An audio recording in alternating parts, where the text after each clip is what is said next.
Assalamualaikum students. I can feel a lot of sweat on my body. It's too hot here, but anyways, we have promised you that we'll continue to mentor you for your upcoming examination. So there is no time to look back. We need the effort has to be proper, standard, and optimum. Then and only you can crack an exam with good marks, good position. Now, without wasting time for today, because we'll have to finish lecture very soon. It's very hot. The temperature is soaring in Kashmir right now. In Srinagar, it has almost touched 34. Yesterday, I don't know what the current temperature as of now. So without wasting time, let's go to the topic. Socio-economic conditions.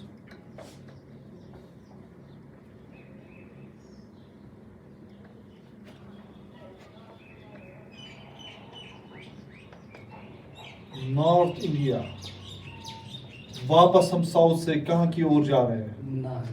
और यहाँ हम 800 to 1200 AD के बीच में ये जो socio economic conditions रही, especially in North India and some parts of South India as well, though we have discussed maximum of the South India, so we'll not be touching any more anything from South India this time, but we'll be seeing some facets, some observations that various historians have made about North India. Will be covering that part in this lecture.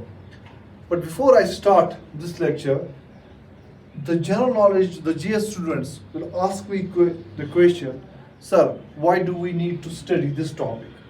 This is creating an unnecessary burden on our minds, because in history you may be asked some question.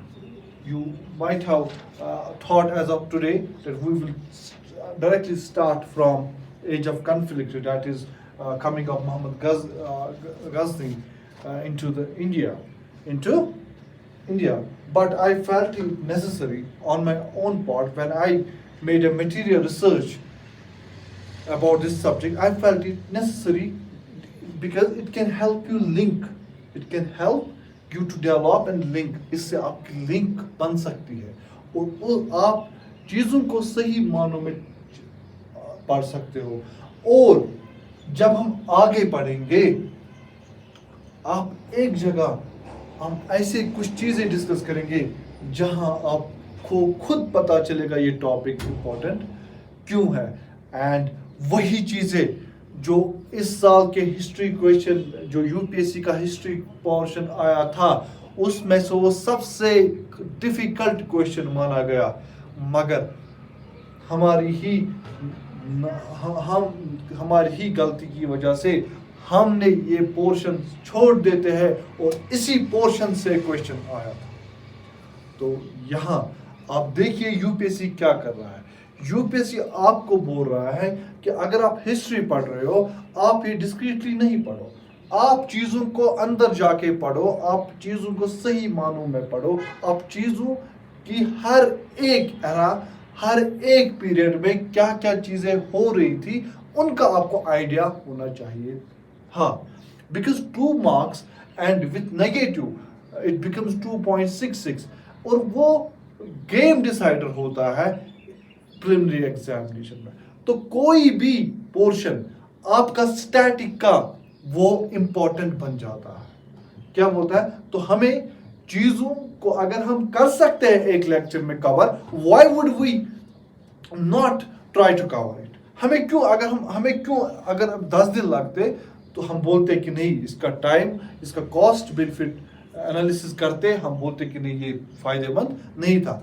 मगर मैं खुद history optional का student, मैंने इसमें से कुछ important प्रिसेप्ट्स उठाए, कुछ इंपॉर्टेंट पॉइंट्स उठाए जो आपके एग्जाम के लिए इंपॉर्टेंट है और आपको मैं एक ही लेक्चर में कराऊंगा। मींस आपका कॉस्ट बेनिफिट अगर टाइम के हिसाब से means it's very high, benefit ratio आपका बहुत ज्यादा है कॉस्ट की इक्वेशन से। आया समझ? तो this is very important, it will help you anyways. Now, first thing we'll be discussing about the economic conditions. We'll be rushing through. इस टॉपिक को हम आपको अंडरस्टैंड करने की ज्यादा जरूरत है लिखने से ज्यादा, ठीक है। जहां लिखने की चीजें मुझे लगती है जरूरत है, क्योंकि मैक्सिमम चीजें आपको खुद पता होंगी इस टॉपिक में, मगर जहां मुझे लगता है कि चीजों को लिखना आपके लिए जरूरी है वहां मैं खुद बोलूंगा आप यहां से ये लिख दीजिए। अगर हम 800 to 1200 AD के बीच में बात करें और हम इकोनॉमिक कंडीशंस की बात करें, सबसे पहले हम हिस्टोरिकल डिबेट देखेंगे इस पीरियड का। क्या देखेंगे? ये लिखने की जरूरत नहीं है आपको, आप समझिए। जहां पॉइंट्स इंपॉर्टेंट है वो मैं आपके लिए खुद बताऊंगा, बिकॉज मैं ये नहीं पढ़ाता, मगर आप बहुत बड़ा 400 साल के भी अंदर क्या हो गया आप वो खो देंगे और एक बहुत बड़ा वाइड क्रिएट हो जाएगा। क्या होगा? एक बहुत बड़ा वाइड। मैं नहीं चाहता हूं कि आपको वो वाइड क्रिएट हो जाए, मैं चाहता हूं कि आपको एक बिल्कुल एक आप स्टैंडर्ड तरीके से आप चीजों को याद रखें, अंडरस्टैंड करके। अगर हम हिस्टोरिकल डिबेट की बात करें इस पीरियड की, तो हिस्टोरियंस ने आधे हिस्टोरियंस ने इस पीरियड में बोला कि इंडियन सोसाइटी ये फ्यूडल सोसाइटी होगी। इंडियन फ्यूडलिज्म ये डिबेट है, और इसके जो प्रोएक्टिव डिबेट जो इसमें जो हिस्टोरियन जो ये कहते हैं, उसमें से हमारे माने जाने हिस्टोरियन है आर एस शर्मा। क्या? तो इंडियन इसको क्या कहते हैं? Indian feudalism. Why did he quote Indian feudalism? There are some reasons for it. अगर हम इकोनॉमिक रीजंस की बात करें इंडियन फ्यूडलिज्म की, तो बात करेंगे तो पहला रीजन ये उसने कहा कि there was decline in trade and commerce. ये किस हद तक सही है हम उसको काउंटर आर्ग्यूमेंट देंगे, मगर पहले हमें बताना है कि ये इंडियन फ्यूडलिज्म टर्म के वजूद, अगर उन्होंने बोला कि इसको हम इंडियन फ्यूडलिज्म का ये हम मानते हैं कि इस age feudalism after Harsha the Indian society went into the feudalistic character, adopted the feudalistic character. तो उसने कुछ रीजंस बताए ना, तो वो रीजंस थे कि उनने पहला रीजन बोला कि जो since in 7th century Roman empire disintegrated, therefore we had a decline in trade and commerce. उसने कहा कि अर्बन डिके हो गया। क्या हो गया? अर्बन डिके मींस जो अर्बन सेंटर्स थे उनका जो वजूद था वो कम होने लगा, means decline of towns, decline of urban cities. वो सिटी जो मेन इकोनॉमिक एक्टिविटी के हब हुआ करता था उनका डिक्लाइन हुआ इस पीरियड में हमने देखा। और तीसरा जो उसने पॉइंट हुआ, देयर इज पासिटी ऑफ कॉइन्स। यहाँ इस पीरियड में हमें कॉइन्स की पासिटी देखने को मिलती है।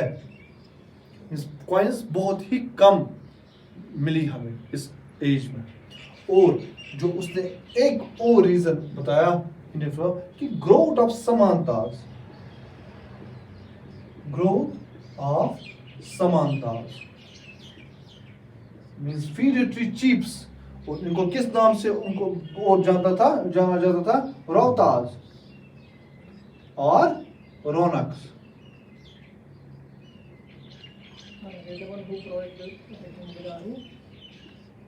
Feudatory chiefs. अब ये मिडिल क्लास एक क्रिएट हो गया था। मिडिल क्लास ना, इट वाज ये बीच जो सिटीजन्स और किंग के बीच में एक पावरफुल क्लास पैदा हो गया था, जो जिनको क्या कहते थे? समानताज, रोहताज और रौनकाज। ठीक है, ये अगर हम इनकी फंक्शनिंग देखें, ये पहले हम देखेंगे ये वो लोग थे या तो वो ये हराए हुए राजा हुआ करते थे, ठीक है, या इंपॉर्टेंट ऑफिसर्स हुआ करते थे जिनको हम रेवेन्यू असाइनमेंट्स सैलरी के बदले क्या देते थे? Revenue assignments. ठीक है, उस रेवेन्यू असाइनमेंट्स को कहते हैं इसमें बोगा। क्या कहते हैं? बोगा, जो हमने पिछले एंशिएंट इंडिया में पढ़ा था एज ए टैक्स। यहां उन रेवेन्यू असाइनमेंट्स को क्या कहते हैं? बोगा। तो या तो ये अगर हम देखेंगे या तो वो डिफीटेड चीफ्स थे, डिफीटेड राजा थे, ये ऑफिसर्स थे, ठीक है, इनको हमने रेवेन्यू असाइनमेंट्स दिया था। और ये क्लास बहुत ही पावरफुल क्लास बन गया इस एज में। जब ये पावरफुल क्लास बन गया, किंग की अथॉरिटी कम होगी कि ज्यादा होगी? किंग की अथॉरिटी नेचुरली कम होगी। तो हमने बोला जैसे यूरोपियन फ्यूडलिज्म में फ्यूडल लॉर्ड्स की अथॉरिटी बहुत ज्यादा थी, ऐसे ही इन समानताज और रोहताज की अथॉरिटी भी बढ़ गई इस एज में। तो हमने इस एज को किससे कंपेयर किया? इन एज से, क्योंकि वहाँ एग्रीकल्चर, जब फ्यूडलिज्म की बात करते हैं तो एग्रीकल्चर मेन चीज होती है जहाँ पेजेंट्स काम करते हैं किनके लिए? फ्यूडल लॉर्ड्स के लिए। ऐसे ही हमने बोला कि क्योंकि वहाँ मॉनिटरी इकोनॉमी या ट्रेड से जो इकोनॉमी होती है वो बहुत ही कम देखने को मिलती है, अलबत्ता एग्रीकल्चर इकोनॉमी की डोमिनेंस होते हैं। तो जब ये हमने देखा कि इस एज में कल्टीवेशन एग्रीकल्चर की डोमिनेंस हो गई, because new areas came into cultivation, जब ब्रह्मदाय विलेजेस बन गए, उन ब्राह्मणों को ये टास्क दिया, उन ब्राह्मणों ने वो एरिया कल्टीवेशन के लिए इस्तेमाल किया। Means more and more area got in an realm of cultivation. तो ये सारे फीचर्स किसकी ओर पॉइंट कर रहे हैं? फ्यूडलिज्म की ओर। बिकॉज अथॉरिटी एक मिडिल क्लास की बढ़ रही है, और middle class not in terms of money, but I am saying in terms of these समादास फ्यूडेटरी चीफ्स, इनकी अथॉरिटी बढ़ने लगी। हमने यहाँ माना कि इस सिचुएशन को हम कर सकते थे फ्यूडलिज्म के साथ कंपेयर। मगर ये था जिसके बारे में कि हमने जब जस्टिफाई किया कि फ्यूडलिज्म क्यों था, मगर बाकी जो हिस्टोरियंस था नहीं, उन्होंने बोला कि ऐसा कुछ नहीं था, ये एज फ्यूडलिज्म की एज नहीं थी, because they pointed several other reasons which were contrary to those pointed out by Mr.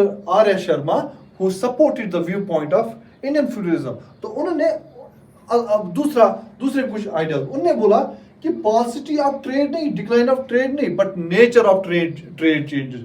Means उन्हें क्या काउंटर रीजंस क्या था कि नहीं, mister R S Sharma counter arguments अगर हम बात करें तो उन्होंने क्या बोला कि नहीं, it was not a decline of a trade did not decline, rather nature of the trade change.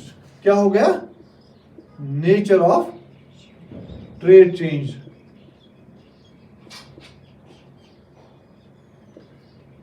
उनने बोला it is true that Greek Roman empire decline in 7th century, but दो और एम्पायर वजूद में आ गए, दैट वाज दो नहीं तीन। एक तो बाइजेंटाइन एम्पायर जिसकी खुद उसकी भी कैपिटल कॉन्स्टेंटिनोपल थी, क्या थी वो भी उनका ट्रेडिंग सेंटर था, और दूसरा अरब ग्रोथ ऑफ अरब एम्पायर वो भी वजूद में गया, ससानिड एम्पायर ईरान में। तीन और एम्पायर्स, और जिनके ताल्लुकात इंडिया के ट्रेड लिंक, जो जिनके ट्रेड के साथ जो ट्रेड लिंक्स इंडिया के साथ उनके अच्छे थे। क्या थे? अच्छे थे। Not only this, if we observe right from Rashtrakutas, right from tripartite struggle, or right in the Cholas, we observed that Indian rulers tried to establish dominance in trading relationship with Southeast Asia and China. उसका जो argument था कि there was a decline in trade, उस argument में loopholes दिखना शुरू हो गए कि नहीं? That was not right argument. Then उसने बोला जो पॉसिटी ऑफ कॉइन्स की भी बात की ना, तो हिस्टोरियंस ने बोला कि नहीं, पॉसिटी ऑफ कॉइन्स बिल्कुल, गोल्ड फिर भी फ्लो हो रहा था, सिल्वर फिर भी फ्लो हो रहा था इन एम्पायर से इंडिया में। Yes, that may not have been used in coins, या तो वो किसी टेम्पल में स्टोर किया गया होगा उस गोल्ड को, या किसी और चीज में, उसकी हमें नॉलेज नहीं है, बट पॉसिटी बिल्कुल भी नहीं थे। Gold and silver still used to flow into the territory of India, via because balance of trade was in our favour, balance of trade was in favour of India. ठीक है, और उनने बोला कि आप कैसे इन कैरेक्टरिस्टिक्स को कर सकते हैं फ्यूडलिज्म के साथ compare. The characteristics of European feudalism were completely different from those that were present in India, तो ये हम इंडियन फ्यूडलिज्म की यहाँ जिक्र नहीं कर सकते। तो पहला ये हिस्टोरिकल डिबेट था, ये इंडिया में इकोनॉमिक कंडीशंस के बारे में, तो हिस्टोरिकल डिबेट समझ आया। हाँ, इसी दौरान बृहत कथा कोशा जो हरि सेना ने लिखी, तो लिखे पहले हरि सेना की बृहत कथा कोशा, ये बुक जहाँ जहाँ नाम आएगा मैं वहाँ लिखाऊंगा, ठीक है। तो आप सिर्फ लिखिए कि हरि सेना ने लिखी है बृहत कथा कोशा, हरि सेना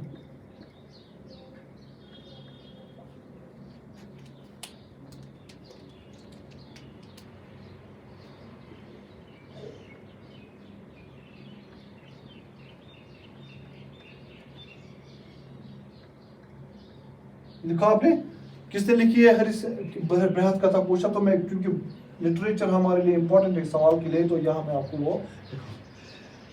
अब मैंने जब बोला ट्रेड की, जब बात की कि ट्रेड का नेचर चेंज हो गया, तो हमें ट्रेड के बारे में थोड़ी बात करनी है ना, हमें बोलना है, हमें पता होनी चाहिए। बृहत कथा कोशा बोला कि जो ट्रेड था साउथ ईस्ट एशिया के साथ, नई नई इन्वेंशंस के साथ, नई नई चीजें डिस्कवर होने के साथ नेचुरली वो सारा बढ़ गया। क्या हो गया, ऐसे ही चाइना के साथ वेस्ट, चाइना की कुछ रिक्वायरमेंट्स थी और चाइना की कुछ ट्रेडिंग एक्टिविटीज थी। तो अगर डायरेक्टली वेस्ट एशिया से चीजें चाइना नहीं जा सकती थी, बल्कि उनको किन के पोर्ट्स इस्तेमाल करने होते थे, इंडिया के। तो India became a significant partner of trade west Asia से। अगर मलाका की तरह, चाइना की तरह जा सकते, उनको जाना था ट्रेड के लिए, तो मलाबार कोस्ट इंडिया का और बंगाल कोस्ट, जहाँ पोर्ट ऑफ ताम्रलिप्ति जो हमने पढ़ा भी है, वो इम्पोर्टेंट थे इस रिलेशनशिप में, है ना। तो इस चीज़ को हमारा ये चीज़, हाँ, कि अगर वेस्ट एशिया डायरेक्टली ट्रेड करना चाहता था किसके साथ, चाइना के साथ, still they had to use the ports of India because they could not have established direct contacts of trade, because it was not possible to travel such a long distance without using ports of India. हाँ, आया समझ। और south East Asia के तो हमें पता ही है, we established diplomatic relationships. Cholas tried to send various embassies, they tried to send various gifts in turn, tried to establish diplomatic relationship to suit our, that would suit it our own interests. Why would you mention something dependence? What? We are talking about North India. North, we are saying trade, I am saying sea trade. There is, where can sea trade go from the north? How is it possible? We are talking about the Bengal. Bengal is in the north. East. It is in the east, but it covers the. We are not saying about the Tamil country. What we are not mentioning here is about Tamil country, which we used to refer in the medieval India about Tamil Nadu, Kerala. You said nature of trade changed. How? Nature of trade changed. We used to trade with post-Mauryan period. You would have seen that our trade was confined with the western India, with the west, with the Mediterranean area, with the Romans. But after the fall of the Roman Empire, our trade significantly changed. Our trade grew with Byzantine Empire, our trade grew with Arab, our trade grew with Southeast Asia, our trade grew with China. This is how nature of trade changed. This, you have to remember this.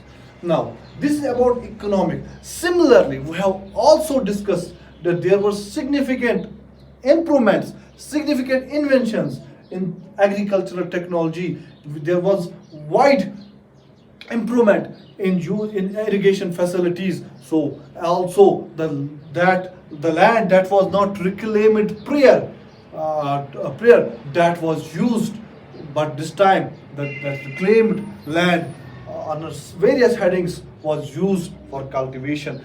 Agricultural grew. Agriculture growth, we have seen that there is a growth in agriculture during this period. Now another thing, और एक चीज अगर हमें यहाँ देखनी होगी तो वो क्या होगी, वो होगी अगर हम,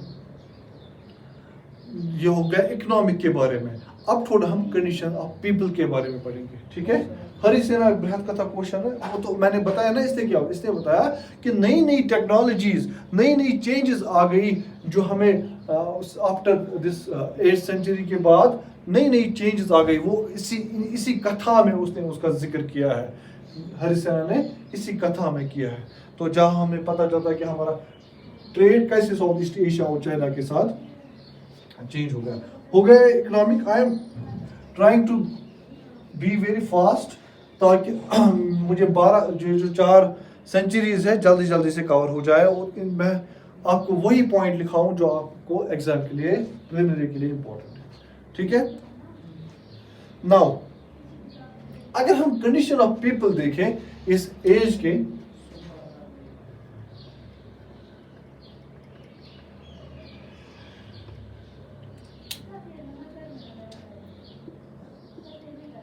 अगर we will say that the condition of people, they were prosperous. Overall, prosperity was seen in the conditions of the people. Overall, people were prosperous. They used the nobles, the officers, they used to imitate the king. वो लोग ऐसे ही घर बनाते थे, ऐसे ही वो कपड़े पहनते थे। तो मीन्स ओवरऑल कंडीशंस हम देखेंगे प्रॉस्परस थे। But here we will have to see one thing, higher classes जिनका इकोनॉमिक स्टेटस पहले से अच्छा था, हम उन्हीं की बात करेंगे, वो ही ज्यादा प्रॉस्परस थे। Because a quote from Raj Tarangini which is about Raj Tarangini is a book on the history of Kashmir.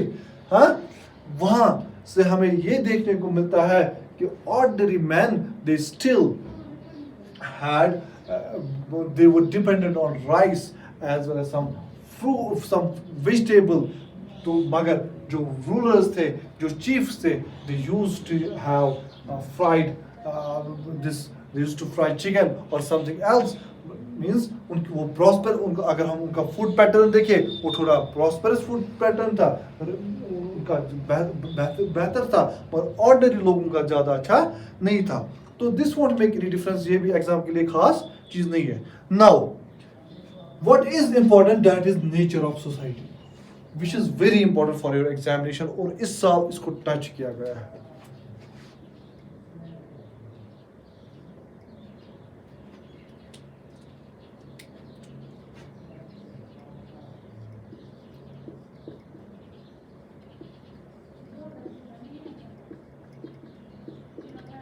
Nature of society की जब हम बात करेंगे, हमें पहले पता ही है 4 फोल्ड डिवीजन, ब्राह्मण्स,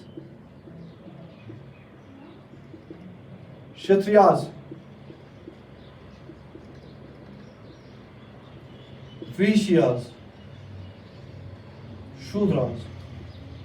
और इस 4 फोल्ड डिवीजन से बाहर आएंगे एक और कास्ट नहीं, एक और सोशल डिवीजन और एक और इकोनॉमिक डिवीजन के हिसाब से। यहाँ आएंगे स्लेव तो कास्ट बेस्ड नहीं है ना, स्लेव इकोनॉमिक बेस्ड होता है। तो कास्ट बेस्ड आएगा अनटचेबल्स या अंत्याजाज या चंडालास। ठीक है। और एक और यहाँ कास्ट डेवलप होगी, दैट विल बी कायस्थान, उसके बारे में हम बात करेंगे। What historians say, they say that overall prosperity of Brahmins increased, means Brahmins became more powerful during this age. Even some Brahmins became kings themselves, like ruler of Sindh. We can have various references of when the king used to donate whole villages in the form of Brahmadaya, तो king क्या करता था, whole villages donate करता था। किनको donate करता था? ब्रह्मदया villages करता था, ब्राह्मण्स को करता था वो डोनेट। ठीक है। तीसरी बात ये हमारे लिए इंपॉर्टेंट है कि जो क्षत्रियास थे इस पीरियड में, जो क्षत्रियास थे उनका जैसे वजूद ही खत्म,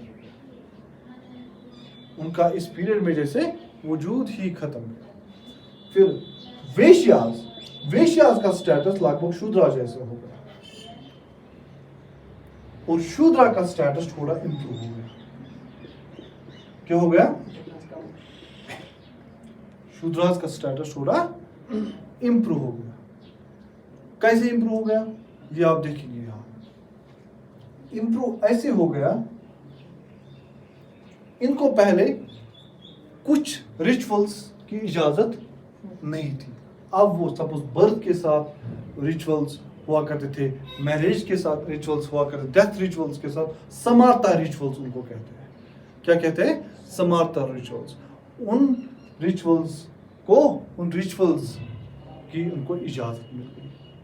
again but they were still not allowed to study Vedas. अभी भी इनको इजाजत नहीं थी वेदास पढ़ने की.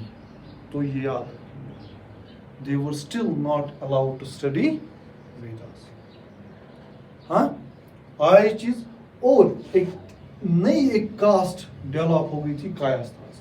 कायास्थास were the people that used to work in the court. In court. Kayasthas जो वो लोग थे वो किस में काम करते थे? कोर्ट में काम करते थे. मगर with time their importance increased and they developed into a new caste known as कायस्थास. ठीक है, ये याद रखेंगे आप, ये याद रखें. और इनकी इंपॉर्टेंस भी इंक्रीज होगी. अब करेंगे अनटचेबल्स या अंत्याजाज. हमने पहले ही देखा था गुप्ताज के ही टाइम कि अनटचेबल्स और अंत्याजाज उनकी डिटोरिएशन इस पीरियड में चल रही थी. क्या चल रही थी? डिटोरिएशन. तो वही डिटोरिएशंस कंटिन्यू हो गई. इनफैक्ट वो ज्यादा ही इंक्रीज हो गई. अब स्लेव्स की बात करेंगे.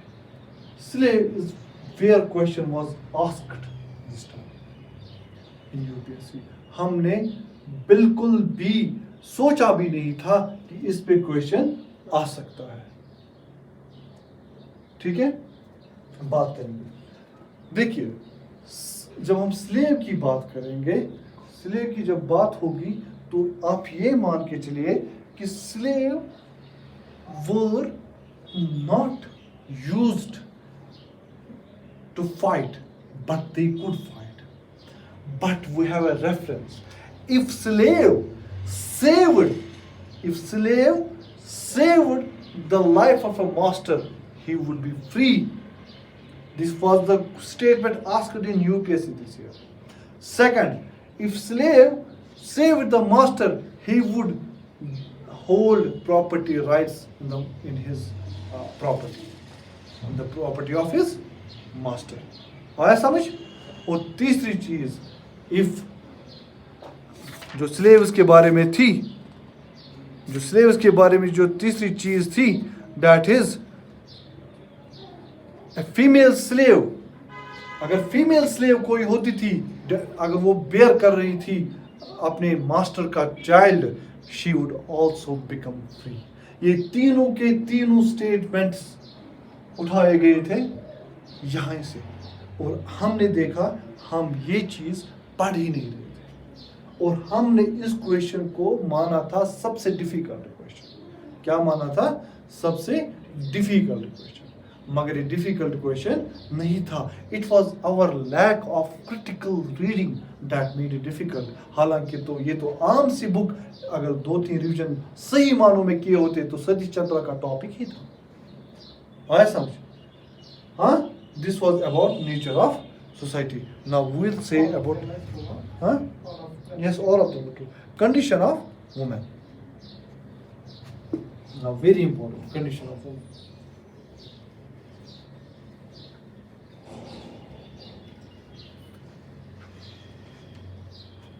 Sorry.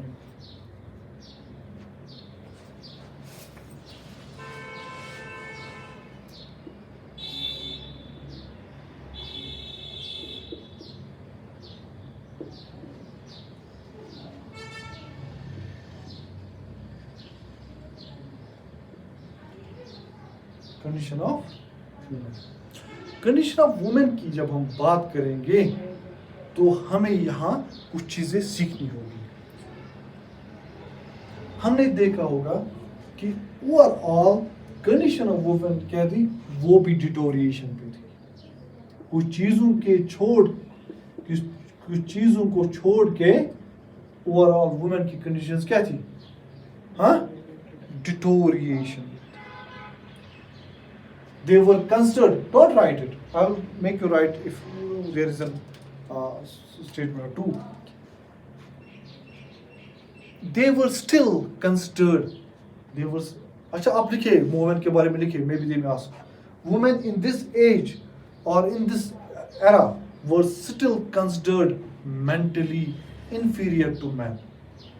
Means they were still subservient to men. They were still subservient to men.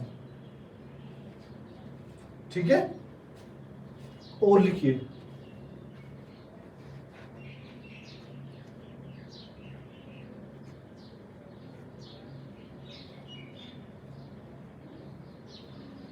दूसरी चीज, they were denied to study Vedas like Shudras. They were denied to study Vedas.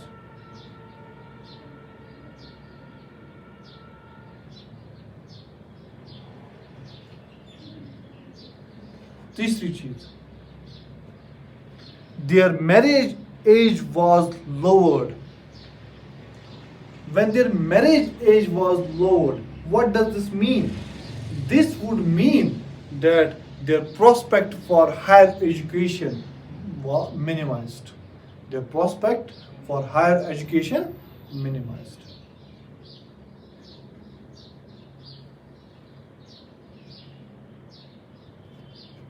We do not see we have very little reference of women teachers during this period. Though there are some examples from of court ladies that they used to write in Sanskrit as well as in Prakrit. We have references of court ladies who used to write these poems in Sanskrit and Prakrit. But their reference is very low. Their reference is very low. But we'll see what was one thing fine with them. They were, whether low people belonging to lower rung of the society, lower section of the society, or the court ladies, or one from the courts, they were skilled in various arts, fine arts, like music, like painting, like dancing. ये भी आप लिखिए, क्योंकि position of women important consider माना जाता है. हाँ? If we have to consider today's age is the age of women. She is highly emancipated. मगर देखिए इनके historical injustices कितनी थी. और यहाँ आप देखेंगे property rights with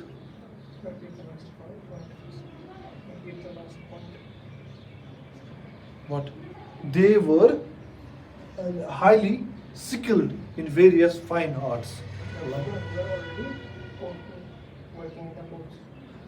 Either court ladies or from the lower rank of the society, both were skilled in fine arts. Today is the age of new woman, which is highly emancipated politically, economically, socially. But still, we have references coming of where we see that the gender injustice still prevails. But overall, we have been able to curtail it to large extent because our machinery, for a distributive justice or for to curtail such social issues, we have tried our level best. क्या हमने क्या किया है? हमने level best किया है. हम कोशिश करें कि women emancipated ही रहे. ठीक है? अब इनकी प्रॉपर्टी राइट्स ये देखिए. प्रॉपर्टी राइट्स में थोड़ा आप उल्टा देखेंगे. अब पहले इसको रिमैरिज वाज, लिखिए पहले रिमैरिज के बारे में. Remarriage was allowed in only certain cases. कब कब? जब उसका हस्बैंड उसको छोड़े, डेजर्ट करे, मीन्स वो कहीं जाए, या वो इम्पोर्टेंट हो जाए, या वो आउटकास्ट हो जाए, ठीक है, या मर जाए. आया समझ? और सती before we come to good point, one emancipated point about women. Before, let us discuss first the things that used to make the woman life of the woman regressive. Sati. Sati was obligatory. We have a reference from Sulaiman, the Arab merchant. He said that females used to burn in the fire of their husbands. Sati was obligatory. It contradicts the previous point. No? If either is if the husband has remarriage, what did we mention in the previous point? It is not contrary. It's not, you are only observing, it is just a statement. But overall, what will prevail? Overall, sati would prevail. Suppose when it was देखो, वो deserted जब मैंने बोला ना कि deserted, he left without informing that whether he would come back or not. In the meantime, he died, but we do not know whether he died or not. In that case, if woman wanted to live, she could live, and she could remarry. It's in that case. But when we knew that husband used to hold a वो घर में ही वो इकट्ठे present होते थे, उस वक्त वो मरता था, उस वक्त सती का ये ना वो देखी जाती थी. आए समझ? वो डेजर्टेड की बात हो रही है. तो सती ऑब्लिगेटरी था. अब हम देखिए थोड़ा बहुत property rights of a woman. चूंकि property rights, individual property rights हमने देखी थी, उनका इनेकाद हो गया था, प्राइवेट प्रॉपर्टी का इनेकाद हो गया था. हमने इस एज में देखा कि there was, we could see that growth in private property, rise in private property. Women in this age, in this group, could inherit property. ये आप याद रखेंगे. इससे पहले हमने कहीं देखा कि वो प्रॉपर्टी को इनहेरिट कर सकते, कहीं नहीं देखा. हमने सिर्फ सिर्फदारा की बात की थी, इनहेरिटेंस की कहीं नहीं देखी थी. हालांकि मैंने वहाँ आपको पढ़ाया है मिताक्षरा स्कूल एंड, मगर वो देखिए ना, हम वो तो लेट आ गए ना, मगर हम देखिए हम बात कर रहे हैं इस एज की. 800 to 1200 AD में वुमेन कुड इनहेरिट प्रॉपर्टी. दूसरी बात, window with some reservations, widow with some reservations was entitled to entire estate of her husband if he died sonless. Means सारी प्रॉपर्टी किसको जाती? वुमेन को, अगर वो उसका हस्बैंड सनलेस मार जाता था.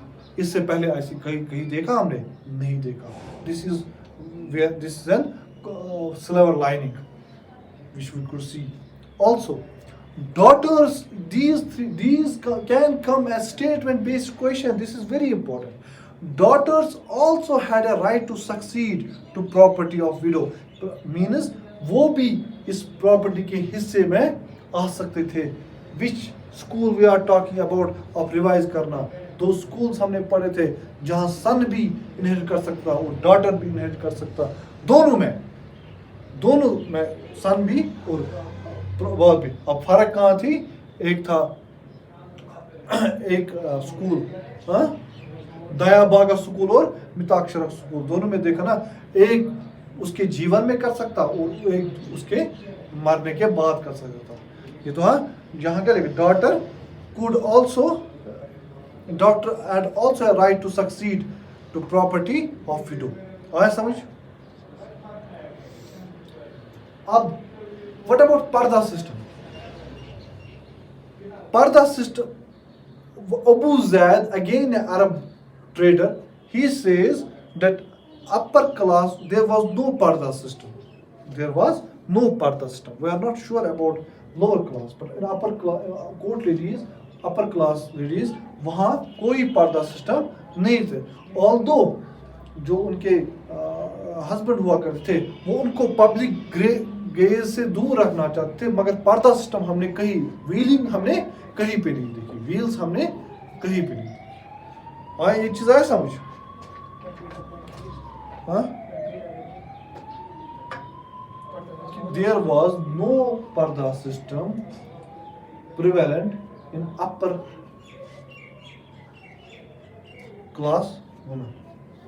आया समझ? what about the ones? We're not sure about them because don't have sufficient information about them. But believe that it would not have been present.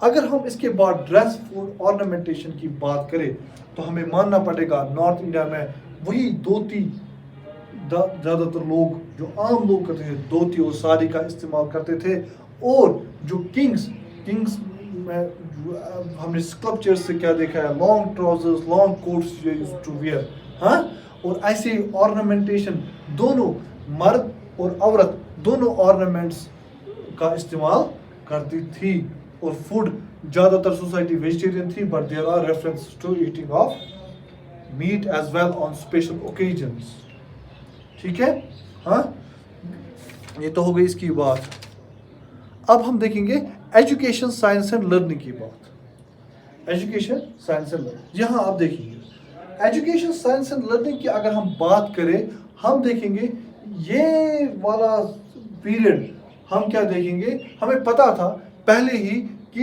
एक मास एजुकेशन का जिक्र कहीं पे नहीं था अभी हाँ इंडिविजुअल स्टडी हुआ करती और उतनी ही स्टडीज की जाती थी जितनी उसकी लाइफ के लिए इंपॉर्टेंट हुआ करती थी है कि नहीं ये पॉइंट हमें पता है और इसमें से कुछ सेंटर्स इंपॉर्टेंट हो गए सपोज कश्मीर भी उनमें से एक इंपॉर्टेंट लर्निंग सेंटर था हाँ और साथ ही साथ में दोनों टाइप्स ऑफ एजुकेशन हुआ करती थी सेक्युलर एजुकेशन भी और रिलीजियस एजुकेशन भी ठीक है और जो फॉर्मल एजुकेशन इस दौर में हमने देखी जो काफ़ी ज़्यादा फॉर्मल थी वो नालंदा में थी नालंदा में जो वेरियस टाइप्स ऑफ वहाँ सेक्युलर हालांकि वो बुद्धिस्ट पे ज़्यादा फोकस था मगर ओवरऑल वो देखेंगे ओवरऑल वो सेक्युलर एजुकेशन प्रोवाइड करती थी नालंदा बिहार में नालंदा यूनिवर्सिटी ठीक है और वो फ्री एजुकेशन हमें दी थी बिकॉज हमने वो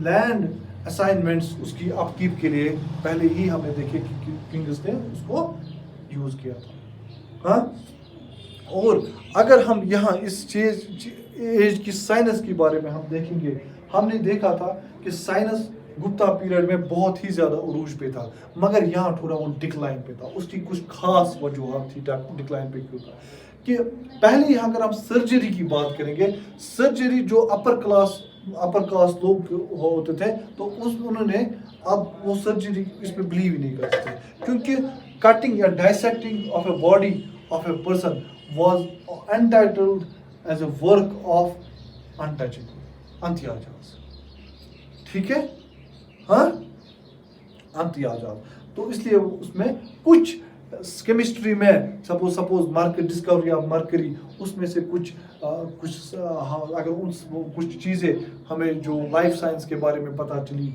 या मर्करी के बारे में पता चली कुछ चीज़ें अच्छी हुई और ख़ासकर इस एज की जो बुक थी आप उसका नाम लिखिए that was Lilavati of Bhaskar second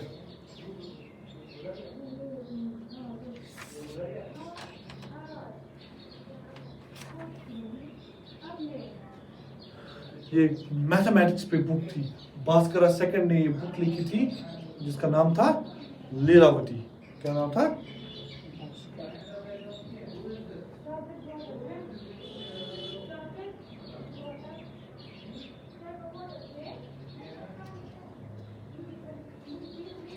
ठीक है तो ये मैथमेटिक्स पे बुक थी और इसने काफ़ी